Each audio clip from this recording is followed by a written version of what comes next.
बिस्मिल्लाहिर्रहमानिर्रहीम। नाज़रीन, मैं हूं जावेद बलोच और उम्मीद है आप लोग खैरियत से होंगे। इलेक्शन का फाइनल राउंड जो है वो शुरू हो गया है और तीर और बल्ले का मुकाबला बड़ा सख्त हो रहा है। दौड़ जो है वो वज़ारत उज़्मा की है।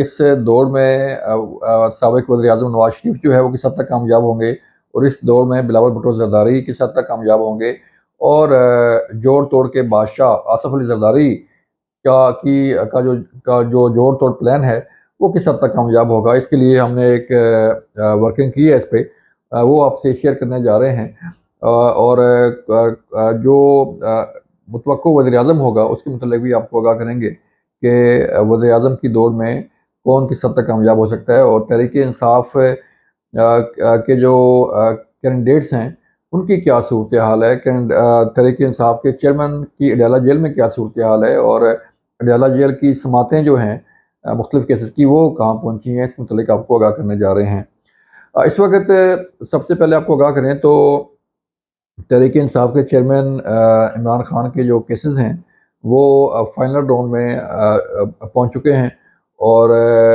फिर तहरीक-ए-इंसाफ़ के बानी चेयरमैन इमरान खान अपनी लीगल टीम से नाराज़ हैं। उन्होंने एक दिन पहले सैयद लतीफ़ खोसा को अपने केस से अलग किया और अली जफ़र को शामिल किया। इसी तरह उनका ये कहना है लीगल टीम से कि वो उस तरह केस प्लीड नहीं कर पा रही जिस तरह उन्हें करना चाहिए। लंबी जेल हो गई है इमरान खान को और वहाँ पर उनकी जो उकताहट है उसमें इजाफ़ा होता जा रहा है। और जब वो मिलते हैं किसी से तो उसमें भी ख़ासी जो लीगल टीम है उनको सुननी पड़ती हैं और जो है वो लीगल टीम को भी जो है वो ये कहा जा रहा है कि अपनी कारकर्दगी को बेहतर बनाएँ और बेहतर प्रूफ़ जो है वो सामने लेके आएँ। तो इसके मुतल्लिक़ आपको आगाह करेंगे। एक तो जो प्लान है तहरीक-ए-इंसाफ़ का वो ये है कि लीगल टीम को एक टास्क दिया गया है कि जो इंडिपेंडेंट कैंडिडेट हैं उनकी मॉनिटरिंग की जाए। उनकी मॉनिटरिंग के लिए एक मैकेनिज़्म तैयार किया गया है कि उनके कहाँ-कहाँ पे राब्ते हो रहे हैं, किस पार्टी के साथ राब्ते हो रहे हैं, वोटर्स के साथ क्या वर्किंग है उनकी और किस तरह हो रहा है। तो इलेक्शन डे तक जो है ये सारी मॉनिटरिंग जारी रहेगी और फिर ये इलेक्शन जीतने के बाद जो है फौरी तौर पर उनसे एक हलफनामा भी जो है वो लिखवाया गया है कि वो फौरी तौर पर तहरीक-ए-इंसाफ़ का साथ देंगे।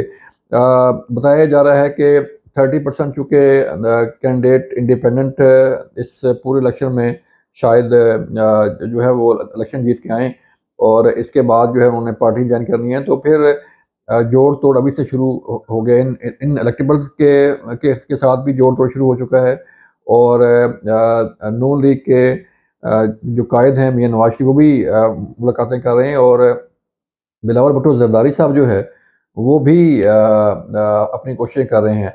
अब जो मुकाबला है मेन वो बल्ले अपना तीर और शेर का है और दोनों में से जो है वो दोनों ही दौड़ में हैं कि वज़ारत-ए-उज़्मा उनके हिस्से में आए। लेकिन पीपल पार्टी की एक अहम जो है वो एक अहम जो है वो हिस्सा होगा इस इलेक्शन का और इस इलेक्शन के बाद जो है वो एक इम्पॉर्टेंट हैसियत होगी पीपल पार्टी की और पीपल पार्टी के बगैर जो है वो हुकूमत बनाना भी शायद मुश्किल हो जाए। लेकिन मियाँ नवाज़ शरीफ की ये कोशिश है कि इस दफ़ा पीपल पार्टी को हुकूमत में शामिल ना किया जाए और पीपल पार्टी को जो है वो उसके बगैर ही हुकूमत बन जाए क्योंकि प्लान ये है कि जो आज़ाद कैंडिडेट हैं वो अपने साथ मिलाए जाएँ।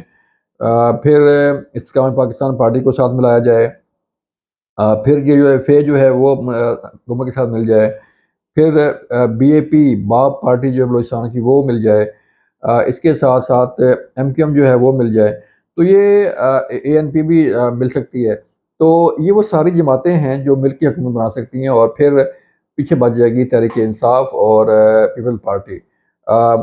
हमारे ज़रा का ये कहना है कि बिलावल भुट्टो ज़रदारी जो है वो गो के दौर में हैं वज़ारत-ए-उज़्मा की लेकिन अगर वो वज़ारत-ए-उज़्मा की दौड़ में से बाहर हुए तो फिर वो अपोज़िशन करेंगे। वो हुकूमत में नहीं बैठेंगे और पीपल पार्टी अपोज़िशन में बैठ के अपना रोल प्ले करेगी। लेकिन अभी असफ़ ज़रदारी साहब का जोड़-तोड़ जो है वो जारी है और उनके राब्ते जारी हैं। हो सकता है कि वो कोई ऐसा प्लान जो है वो ले आएँ जिससे उनका जो है वो एक जोड़ तोड़ में वो कामयाब हो जाएँ और फिर वज़ारत उज़्मा की दौड़ में शामिल हो जाएँ। लेकिन इसके साथ ही जो है वो नून लीग ने भी अपना प्लान तैयार कर लिया है और नून लीग की कोशिश है कि जितने भी इलेक्टेबल्स हैं, क्योंकि वो पार्टी से हट के भी जो है पार्टी पॉलिसी से हट के भी उन लोगों को टिकट दे रही है जिन्होंने नून लीग के ख़िलाफ़ काम किया, जिन्होंने नून लीग के ख़िलाफ़ जो है वो कैंपेन की और मियां नवाज शरीफ के ख़िलाफ़ भी काम करते रहे।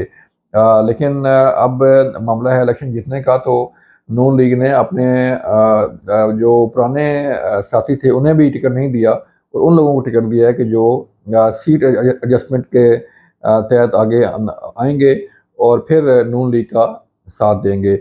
इसके साथ साथ हम आपको बता रहे थे कि जो तहरीक-ए-इंसाफ के चेयरमैन हैं इमरान खान, उनकी जो जेल के अंदर स्ट्रेस है उसमें इज़ाफ़ा होता जा रहा है और वो लीगल टीम से क्यों नाराज़ हैं, इसकी वजह ये सामने आई है कि नवाज़ शरीफ जो इमरान खान जो है वो बड़े अग्रेसिव मूड में टीम को कहते हैं कि वो रहें और चढ़ के रहें अदालतों पर और चढ़ के रहें कोर्ट पर। जो भी जहाँ भी केस की समाअत हो वहाँ पे वो जज के ऊपर इतना प्रेशर डालें कि उसमें उनकी जो है वो बात सुनी जाए, उनकी बात को तस्लीम किया जाए। लेकिन अब शायद जो है वो ऐसा मुमकिन ना हो, क्योंकि हालात काफ़ी बदल चुके हैं और इन हालात में जबकि चीफ जस्टिस कादी फ़ायज़ साहब हैं, जिनके खिलाफ बड़ी ट्रोलिंग हुई, जिनके खिलाफ जो है वो बड़ी चीज़ें सामने आई, लेकिन उन्होंने किसी के आगे जो है वो झुकने से या किसी को फेवर देने से कानून के बरक्स जो है वो फेवर देने से इनकार किया और अपने जो कानून के मुताबिक फैसले हैं वो भी जो उनके वो सामने आए। आज एक रिपोर्ट सामने आ रही थी कि 17 सितंबर से लेके अब तक सितंबर, अक्टूबर, नवंबर, दिसंबर और जनवरी तकरीबन 3 माह में जो है वो 5000 से ज़ायद केसेस का फ़ैसला किया गया, जो कि एक रिकॉर्ड है सुप्रीम कोर्ट का।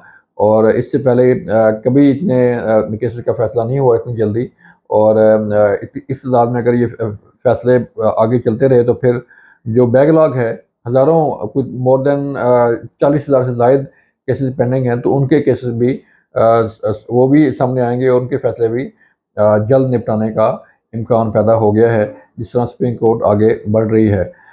फिर एक और ख़बर ये है कि जो कमेटी बनाई गई थी अदलिया मुखालिफ, जो सोशल मीडिया ट्रोलिंग थी और सोशल मीडिया ट्रोलिंग के ज़रिए कादी फ़ैसल साहब और अदलिया के बाकी जज साहबान जो है उनके ख़िलाफ़ जो बदज़बानी की जा रही थी और प्रोपेगेंडा किया जा रहा था, उस पे एक्शन जो है वो अब फाइनल हो चुका है और कई गिरफ्तारियाँ मुतवक्को हैं। आइंदा चंद दिनों में बड़ी गिरफ्तारियाँ हो सकती हैं, जिनमें कई सहाफ़ी भी शामिल हैं, कई सोशल मीडिया एक्टिविस्ट भी शामिल हैं और कई दूसरे लोग भी शामिल हैं, जिन्हें गिरफ्तार किया जा सकता है। ये थी यहाँ की खबरें। अपना ख्याल रखिएगा। अल्लाह हाफ़िज़।